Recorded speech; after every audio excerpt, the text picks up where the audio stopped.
امام غزالی رحمۃ اللہ تعالی علیہ کے مخالفین نے جب اس بات کو ثابت کیا کہ امام غزالی عقلی استدلال کے بالکل خلاف ہیں، تو انہوں نے اس سے یہ نتیجہ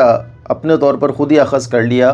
کہ بھائی اس وجہ سے جو مسلمان تھے وہ تصوف کی طرف مائل ہو گئے، یعنی امام غزالی نے کاز اور ایفیکٹ کا انکار کر دیا اور سبب اور اس کے اثر کا انکار کر دیا، تو اب لوگ تصوف کی طرف مائل ہو گئے کہ ہمیں کوشش کرنے کی ضرورت ہی نہیں ہے،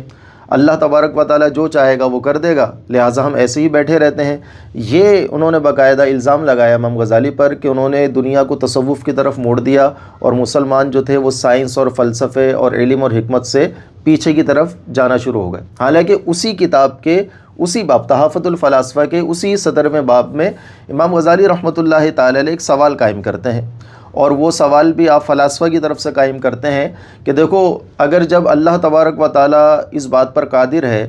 کہ وہ آگ کے چھوئے بغیر بھی روئی کو جلا سکتا ہے، اور اس بات پر بھی قادر ہے کہ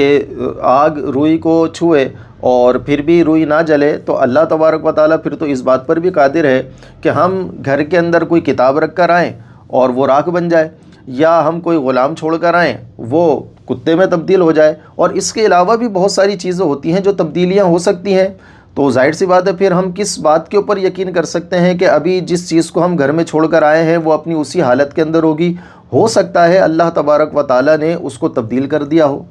تو یہی اعتراض آج بھی امام غزالی کے مخالفین ان کے اوپر کرتے ہیں، لیکن آپ دیکھیے کہ اسی کتاب میں اس کا جواب امام غزالی رحمۃ اللہ تعالی علیہ نے دیا کہ فرماتے ہیں آپ کہ یہ ساری کی ساری چیزیں ممکن ہیں، ایسا واقعی میں ہو سکتا ہے کہ اللہ تبارک و تعالیٰ ان کو تبدیل کر دے، ایسا ہو سکتا ہے کتاب جو ہے وہ کسی اور چیز کے اندر تبدیل ہو جائے، ایسا ہو سکتا ہے کہ ہم غلام چھوڑ کر آئیں وہ کسی اور چیز میں تبدیل ہو جائے، یہ ساری کی ساری چیزیں ممکن ہیں، لیکن اللہ تبارک و تعالیٰ کی عادت جاریہ نے ہمارے اندر ایک علم کا رسوخ پیدا کر دیا کہ ایسا ہوتا نہیں ہے، یعنی اللہ تعالیٰ قادر تو بالکل ہے اس کے اوپر، لیکن ایسا ہوتا نہیں ہے، اور اس عادت جاریہ نے ہمارے اندر رسوخ پیدا کر دیا کہ یہ جو چیز ابھی ہم گھر میں چھوڑ کر آئے ہیں وہ ویسی ہی ہوگی جیسے ہم چھوڑ کر آئے ہیں، اور اسی پر ہمارا کاروبار حیات آج تک جاری و ساری ہے۔